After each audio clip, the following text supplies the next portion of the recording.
age has meant very little to Sir Billy Connolly, as throughout his 80 years a youthful exuberance has carried him along.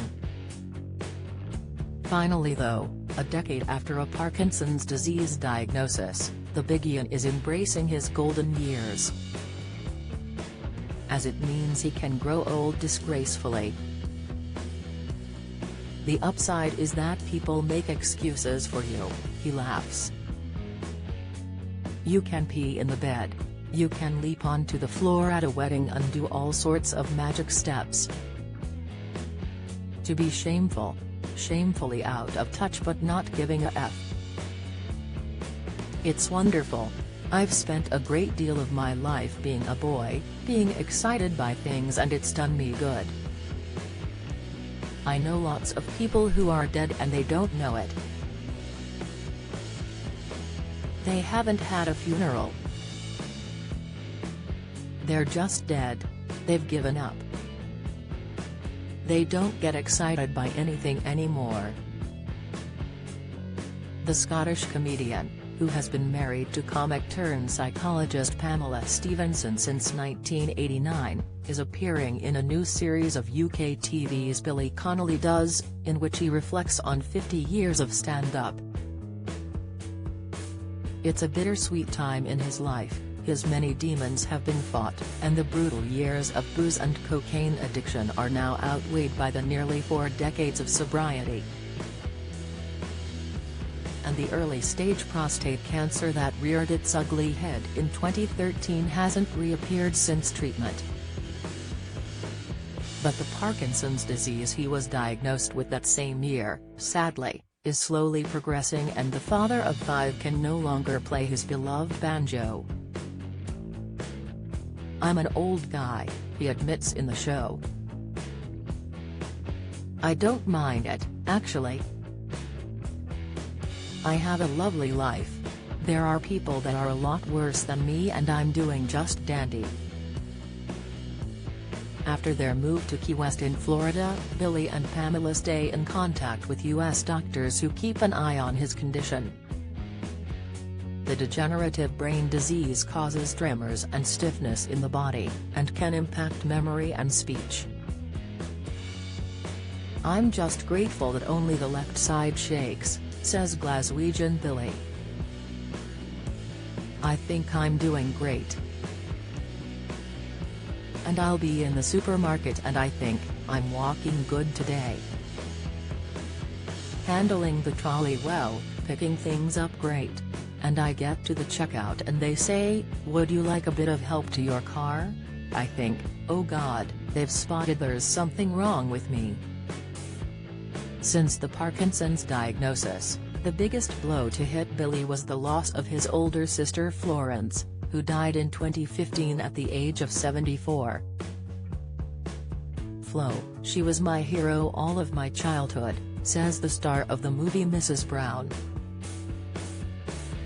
She used to beat people up for me. I had blonde hair, I used to get picked on by the bigger boys and she would always appear like the Lone Ranger over the hill. When she died a few years ago I felt a real longing for my sister. I thought, in the church, when she was lying in her coffin, she'll never save me again, I'm alone, and I felt a real emptiness. Flo was dead, there was no going back, I had to carry her out and I was crying, my Flo was dead and it had a profound effect. I miss her bravery. Flo, just 18 months older than him, was his childhood refuge when life at home became unbearably cruel. Their mom abandoned them when they were 4 and 6, and his father's sisters Mona and Margaret took them in, with heartbreaking consequences. My aunties could effing inflict twice the pain without lifting their hands by humiliation, Billy recalls. All the time, you are thick, you are stupid. To humiliate someone is a desperately bad and wrong thing, it's worse than hitting somebody. Humiliation is forever, it takes you so long to get over it, it takes your whole life. There was no respite at school either, where sadistic teachers would beat Billy for the slightest misstep. Rosie McDonald, Big Rosie they called her, as if she deserved affection, he remembers. Her specialty was placing pencils under your knuckles, between your knuckles and the desk so as to induce extra pain when she whacked you.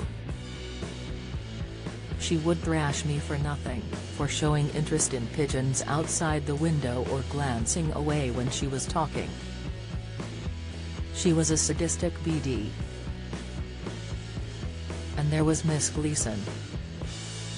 Miss Gleason hated me for not doing my homework. She'd hit me with a belt. She didn't know my life at home was hell, there was awful things going on, that I was being preyed upon, and my aunt was a nightmare.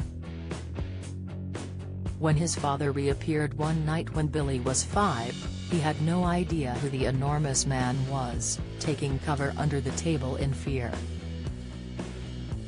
But life was about to get even more harrowing for Billy as the man who was supposed to care for him turned predatory, sexually molesting his son between the ages of 10 and 14 as they shared a bed in a 2-bedroom flat. The shame drove Billy to suicidal thoughts, compounded by the bullying he was receiving from teachers and peers at school. It wasn't until their father had several strokes and was dying in hospital that Billy found the strength to shine a light on the abuse. Until then, even his wife did not know what Billy's father had inflicted on him, and as they pulled up to the hospital car park, it came spilling out. I hadn't thought about it for years, and I had thought it no longer bothered me, Billy wrote in his 2021 book Windswept and Interesting. But at that point, when he was dying, it bothered me terrible. All my sadness and shame and fury came pouring out. As we sat in the car, Pamela listened to me silently. She was obviously shocked and deeply upset on my behalf.